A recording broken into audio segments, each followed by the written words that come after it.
Hi, my name's Nerida Conisby. I'm the Chief Economist for REA Group. So we've been tracking the property demand index now for over 3 years, and over 2016, not surprisingly, we saw a surge in demand. So that surge in demand was driven by two things. It was partly because listings were pretty stable over the year, but really the big driver was the fact that we just had more and more people looking to buy property.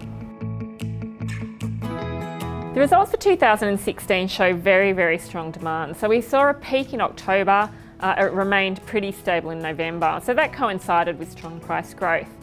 December though was very different. So in December we saw quite a big drop off in demand. So it dropped by 6.2% nationally. Very consistent across all the states, but very much driven by drops in Sydney and Melbourne. So this perhaps suggests we might start to see slower price growth moving into 2017.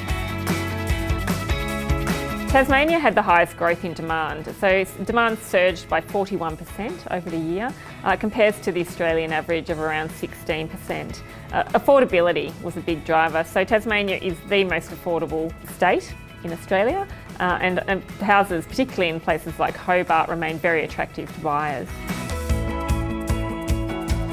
Probably the biggest surprise was that although Western Australia and Northern Territory remain our lowest demand markets, they actually saw increases in demand for apartments over the December time period. The demand index slowing in December was very interesting. So we saw that big run up in 2016 and the drop off in December.